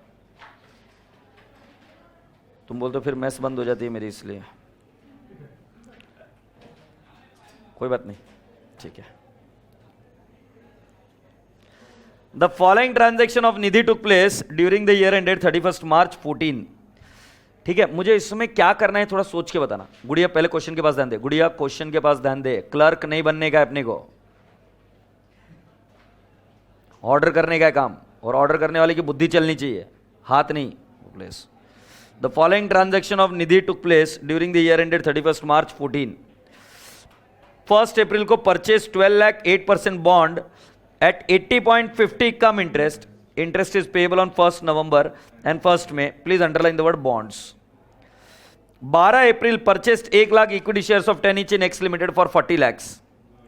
1 May received half year interest on 8% bond. 15 May X Limited made bonus issue of 3 equity share for every 2 held. Nidhi sold 1,25,000 bonus shares for 20 each. Sold 3 lakh 8% bond at 81x interest, received half year bond interest, received 18% dividend in equity shares in X Limited. Prepare relevant investment account in the books of Nidhi Limited. पहले logically क्या लगता है, क्या होगा? जो मुझे crux चाहिए तुमसे बताओ. 2 अकाउंट बनेंगे, सबसे इंपॉर्टेंट. अकाउंट एक नहीं बनेगा. मैंने बताया ना, जितने टाइप के उतने टाइप के अकाउंट बनेंगे. ठीक है, तो पहली बात ये. अब क्या करना, 2 टाइप के अकाउंट बनेंगे. तो पहला वाला कौन सा? बॉन्ड. और दूसरा वाला कौन सा? शेयर्स. दोनों के सीक्वेंस अलग अलग बना दो. हम दोनों अकाउंट में घूमेंगे नहीं इधर उधर. एक अकाउंट बनाना शुरू करेंगे, उसको पूरा कंप्लीट करेंगे, क्योंकि दोनों में कोई ताल्लुकात नहीं है. एग्रीड? सो 2 अकाउंट बनाएंगे और दोनों के सीक्वेंस पहले ड्राफ्ट करेंगे. राइट? तो चलो, पहले कौन सी 2 चीजें? हेडिंग लिखते हैं सीक्वेंस. पहला मेरे हिसाब से बॉन्ड्स है और दूसरा क्या है? शेयर्स है. सो बॉन्ड्स अकाउंट जब मैं बनाऊंगा तो सीक्वेंस क्या आएगा? 1 अप्रैल. 1 अप्रैल आगे का ईयर दिया है क्या? 14. क्या लिखूं? परचेस. फिर 12 अप्रैल को क्या लिखूं? परचेस. यस. फिर बेटा जी 1 मई को 1/5 क्या करेंगे? इंटरेस्ट. सही है. फिर रसगुल्ले 15 मई को बोनस.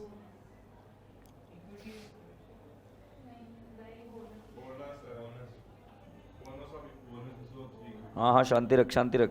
वो थोड़ा सा सहम गया है. अरे कोई बात नहीं, थोड़ा सा कोऑपरेट नहीं कर सकते ना? लाइक हाँ ठीक है, वो आ जाएगा वापस. सोल्ड 1 अक्टूबर को और 1 नवंबर इंटरेस्ट और फिर 1 दिसंबर डिविडेंड. अब बेटा जी ये डिविडेंड 1 दिसंबर को मिल रहा है, बराबर है? मुझे बताओ एजीएम कब तक हो जानी चाहिए? ईयर एंड के बाद. अच्छा चलो, विद इन 6 मंथ हो जानी चाहिए क्या? गोली मारो. अच्छा 6 महीने कब हो जाते हैं? सितंबर तक हो जाते क्या? ये डिविडेंड कब डिक्लेयर हो रहा है? दिसंबर, मतलब मार्च अगर ईयर एंड मानूं या ईयर एंड मान लीजिए आप दिसंबर, तो अगर दिसंबर ईयर एंड मानता हूं तो 30 जून तक फाइनल डिविडेंड हो जाना चाहिए था डिक्लेयर, और अगर मार्च मानूं तो 30 सितंबर तक। ये डिविडेंड कब डिक्लेयर हो रहा है? 1/12। तो ये कौन सा डिविडेंड हुआ? इंटरिम डिविडेंड, सेम ईयर का सेम ईयर में मिल रहा है। फाइनल डिविडेंड होता है तो कैसे होता है? एजीएम में डिक्लेयर होता है, तो पिछले साल का इस साल में डिक्लेयर होगा। बट अरे भाई एजीएम तो हो चुकी होगी ना, कैसे पता? क्योंकि कंपनी लॉ थोड़ा बहुत तो पढ़े होंगे, 6 महीने में एजीएम होनी चाहिए, तो एजीएम हो गई होगी। तो ये वाला डिविडेंड अगर करंट ईयर में डिक्लेयर हो रहा है तो कौन से साल के लिए? करंट ईयर के प्रॉफिट से। तो ये कौन सा डिविडेंड है? इंटरिम। एनीवेज, अब बोल रहे हैं कि तुम अकाउंट्स बनाओ, हम कहते बना देंगे। अब कितना सिंपल बन गया, इसका अकाउंट बनाना 4 ट्रांजेक्शन ठोकनी, इसका अकाउंट बनाना 3 ट्रांजेक्शन ठोकनी, आंसर खत्म। से यस। सो पहले इसका पूरे फॉर्मेट्स बनाकर रेडी करेंगे इन द बुक्स ऑफ निधि, और एक आध वर्किंग नोट की भी जो जरूरत होगी वो कर लेंगे। क्या बेटा? इन द बुक्स ऑफ निधि क्या लिखेंगे? In the books of Nidhi 8% bonds account. चाहो तो ड्यू डेट भी लिख दो, जो नहीं चाहो तो ठीक है।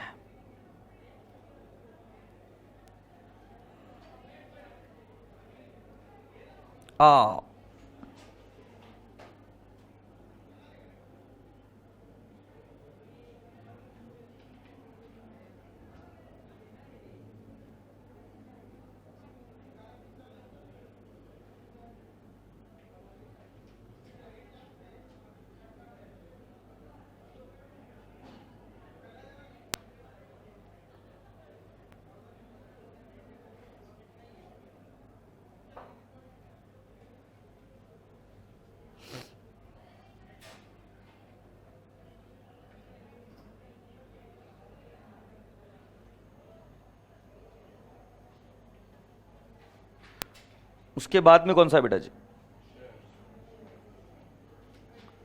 Investment in equity shares.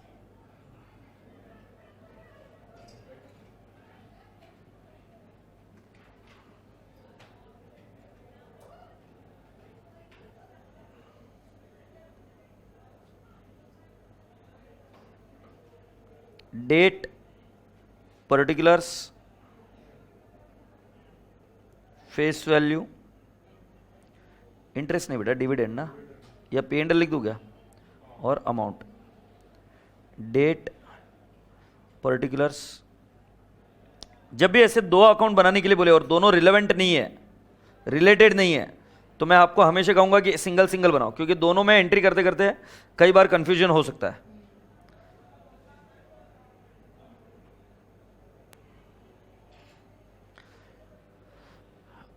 जल्दी से रेडी हो जाओ यहां तक, फिर उसके बाद में हम वर्किंग नोट बनाएंगे, calculation of ex interest and cum interest price.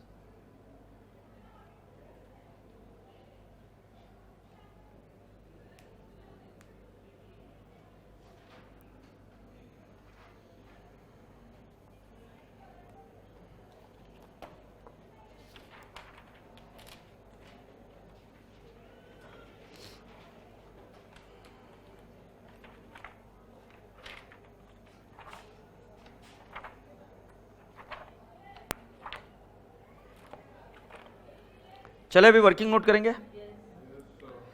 Competition of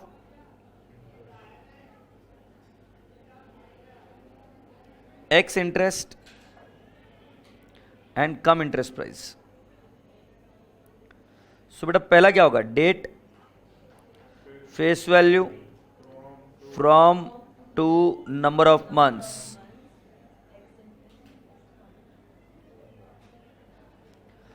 ex interest, interest and sum interest. ठीक है? So if you are okay, can I go ahead? जल्दी जल्दी लिख गुड़िया, फुर्ती से, हाथ चलना चाहिए कैंची के जैसे। गुड। जैसे मैंने बोला था कि पहले हम बॉन्ड का कंप्लीट करेंगे, तो बॉन्ड का बेटा जी मैं पहली डेट लिखता हूं, इधर सही लिख रहा हूं क्या बताना? 1 अप्रैल 14। फेस वैल्यू कितनी है? 12 लाख ना,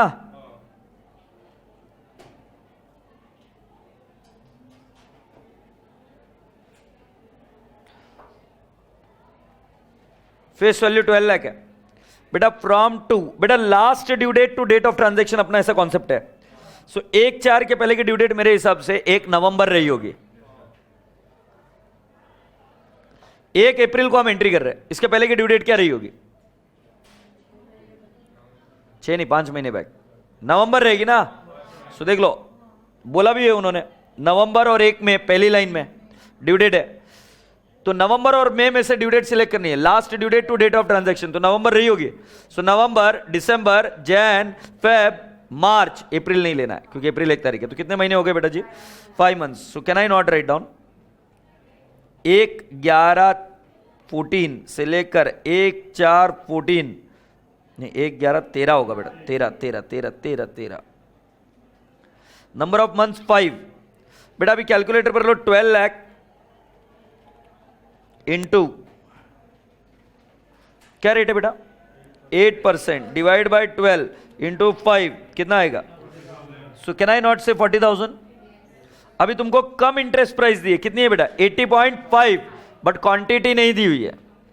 तो फेस वैल्यू को अज्यूम करिए 100, फेस वैल्यू को अज्यूम करिए 100।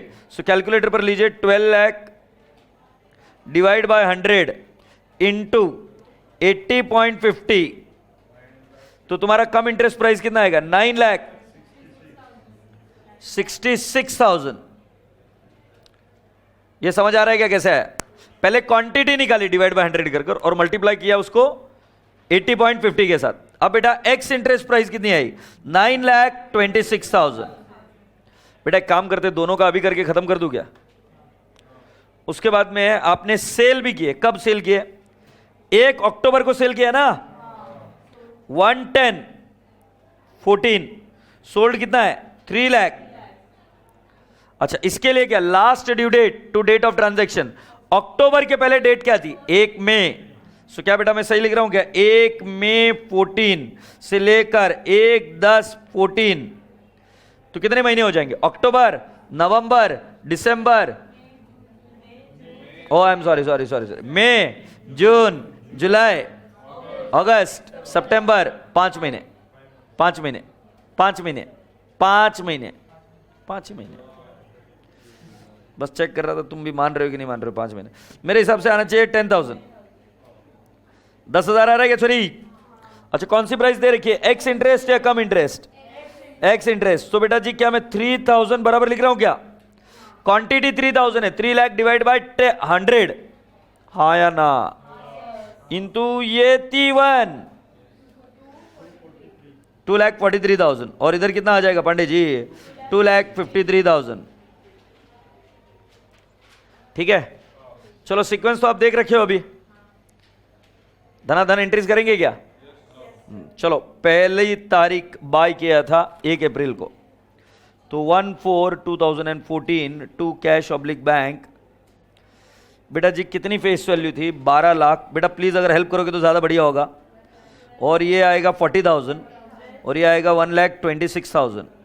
हाँ नहीं 12, छोली थोड़ा बहानाओं में बह गया। 9,26,000 ना। एक्स इंटरेस्ट प्राइस कितनी है? 926। अरे बरोबर है क्या? इधर एक्स इंटरेस्ट ही लिखते हैं। अच्छा सीक्वेंस में बेटा पहली डेट गई, इंटरेस्ट कौन से तारीख को? 1/5। तो बेटा 1/5/14 आप लिखेंगे bye cash oblique bank account. Interest निकालना है मुझे, तो मैं करूंगा 12 लाख इंटू 8% इंटू 6/12। क्या सहमत हो आप मेरी बात से? सो 12 lakh into 8% divide by 12 into 6, you mean 48,000? Yes sir, 48,000। फिर बेटा ये डेट कौन सी हुई? Purchase sale. अभी कौन सी तारीख को सेल किया? 1/10। सो can I not write down 1/10/14 bye cash oblique bank account. बेटा कितना सेल किया? 3 लाख। बेटा एक्स इंटरेस्ट प्राइस निकाल के दिखाओ, एक्स इंटरेस्ट प्राइस निकाल कर बताओ। एक्स इंटरेस्ट प्राइस कितना था? 2,43,000। That's right.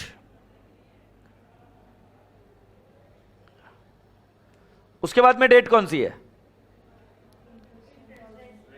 इंटरेस्ट कौन सी तारीख है? 1/11, 1/11/14 bye cash oblique bank account. बेटा ये निकालना कैसे सिखाया मैंने, वर्किंग बताओ। 3 लाख कितना होगा? 12 minus 9 lakh into 8% into 6/12, so can I not say 36,000?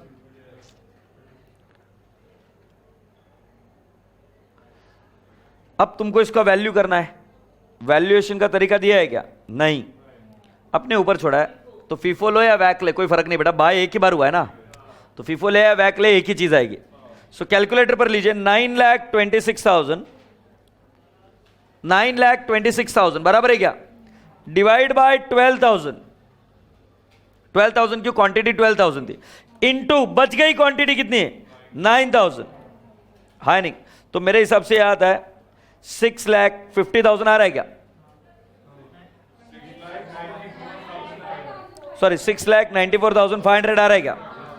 तो बेटा जी can I not write down on what date? Last date क्या है इसकी? ओ 31 मार्च है, तो फिर तो और कुछ लफड़ा हुआ है। किसका लफड़ा हुआ है? अक्रूड इंटरेस्ट, क्योंकि ये तो देखना भूल ही गया मैं, 31 मार्च आ रही है ईयर एंडिंग, हाँ या ना? तो क्या करना पड़ेगा? आउटस्टैंडिंग इंटरेस्ट, क्योंकि मैंने क्या बोला, if there is opening balance and due date is not equal to year end, concept of outstanding interest will arise. यहां पर ओपनिंग बैलेंस तो नहीं है, क्लोजिंग बैलेंस है, तो क्लोजिंग बैलेंस पर आपको अक्रूड इंटरेस्ट की एंट्री करनी पड़ेगी। से यस। सो बेटा जी एंट्री आएगी 31 मार्च 15 बाय अक्रूड इंटरेस्ट। बेटा एक बार पूरी क्लास ध्यान से देखो, पूरी क्लास ध्यान से देखो। तुम्हें लेटेस्ट इंटरेस्ट कब मिला था? 1 नवंबर को, तो मतलब नवंबर, दिसंबर, जैन, फेब, मार्च, 5 महीने का इंटरेस्ट आउटस्टैंडिंग है क्या नहीं है? हाँ या ना? सो बेटा जी can I not write down 9 lakh into 8% into 6/12, or 5/12, 5 by कितना बोल रहे रे पूरे? 30,000। से यस, सही है ना सरदार? और फिर बेटा जी इधर ही 31 मार्च 15 by balance carried down, 9 lakh आएगा क्या बेटा इधर? और इधर कितना आ जाएगा? 6 लाख 94,500, और इधर आएगा 31 मार्च 15 के दिन to P&L account. P&L account में कौन सा वाला बैलेंस जाएगा बेटा? इंटरेस्ट। सो 48,000 माइनस 40,000 माइनस 36,000 ओ क्या हो बेटा? लिया ना बेटा सेल करते हो? हाँ, इंटरेस्ट लिखना भूल गया मैं। अरे ऐसे कैसे भूल गया? क्या है यार, अभी आंसर गलत हो जाता ना। थैंक यू बेटा।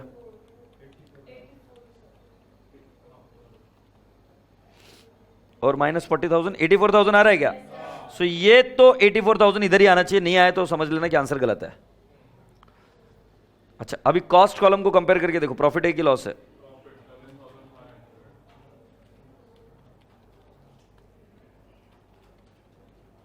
कितना आ रहा है बेटा? 11,500 प्रॉफिट है क्या? सो बेटा 11,500, और इसी के साथ बॉन्ड्स का तो कार्यक्रम खत्म।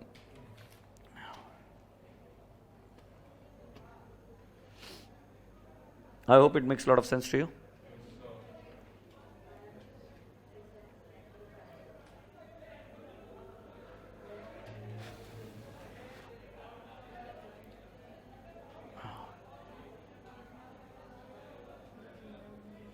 अगला कौन सा करना है? गुड़िया बहुत स्लो लिख रही है बेटा, बहुत स्लो लिख रही है। फास्ट लिख, फास्ट लिख।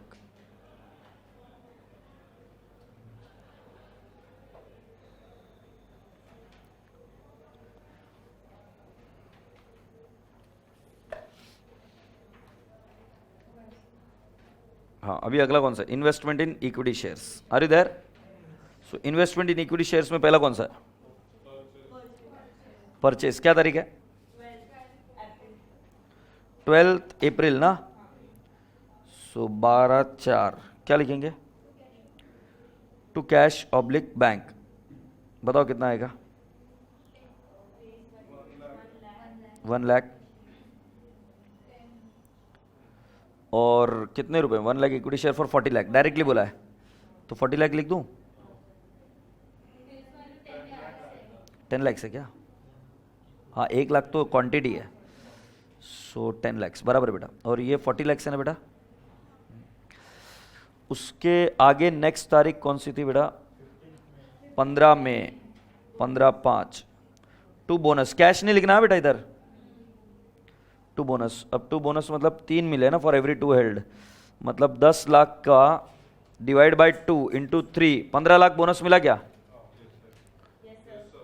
डिवाइड बाय 2 मतलब 5 लाख, और उसको कितने मिलेंगे? 3, तो 15 लाख हो जाएगा क्या बेटा?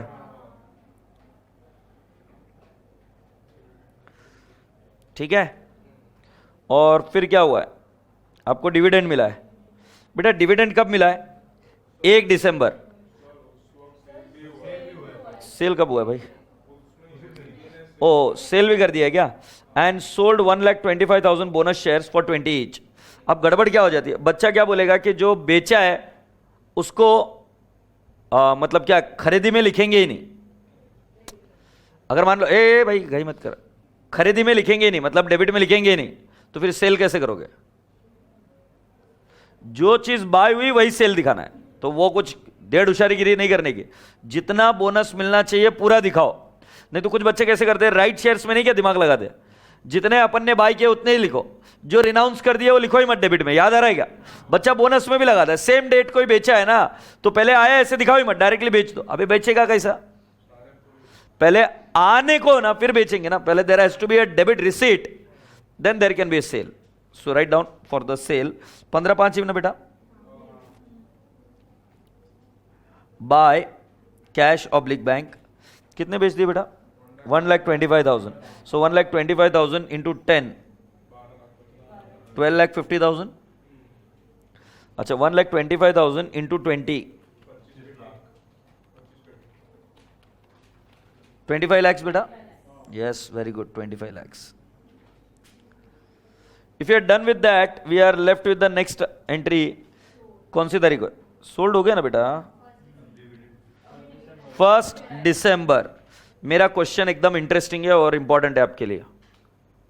वैसे देखा जाए तो बोनस पर डिविडेंड नहीं मिलता अगर पिछले साल के लिए डिक्लेयर हो रहा है तो। इसमें ये इंट्रीम है तो पूरी क्वांटिटी पर लेना पड़ेगा। अरे समझ आ रहा है क्या? क्योंकि पिछले बार अगर हम फाइनल डिविडेंड होता तो 15 लाख पर क्यों नहीं ले रहे थे? क्योंकि वो पिछले साल था ही नहीं कंपनी के बुक्स में, अकाउंट्स में शेयर कैपिटल था ही नहीं। बट अभी इंट्रीम डिविडेंड है और अभी वो शेयर कैपिटल है तो उस पर मिलेगा। तो क्या लिखोगे? By cash oblique bank account dividend ना, in the bracket 10 lakh plus 15 lakh minus 12,50,000. So I believe it is 12,50,000 only. Boom बोल। अरे करते क्या है? 1 minute silence for those kids who are thinking ये 12,50,000 नीचे आ रहा है।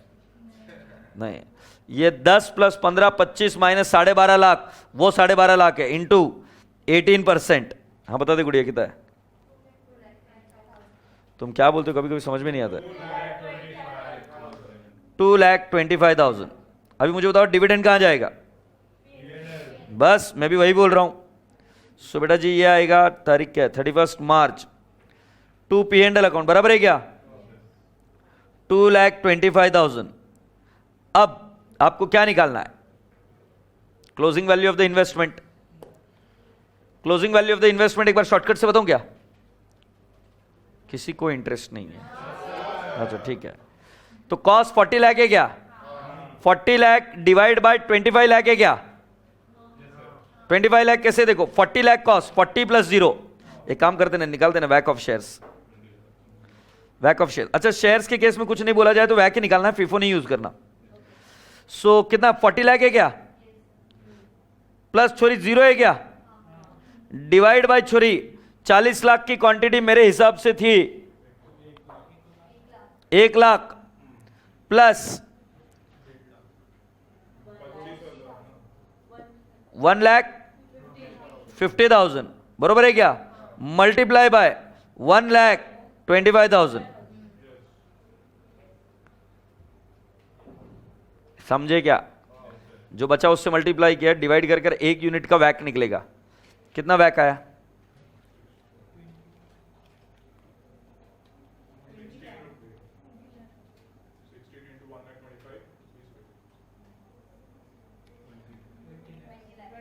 20 lakhs आ रहा है क्या? And 20 lakhs is the right answer. 20 lakhs is the closing value. और स्लो लिख बेटा, और स्लो लिख, कोई दिक्कत नहीं है।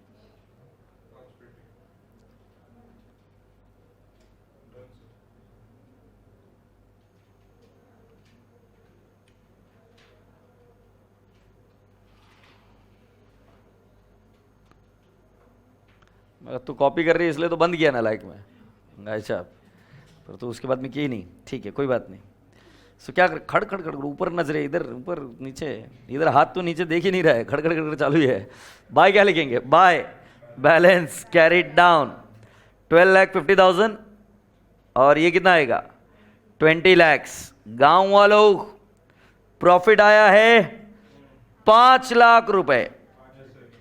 सेस प्रॉफिट 5 लाख रुपए और इसी के साथ ये टैली। यस और नो?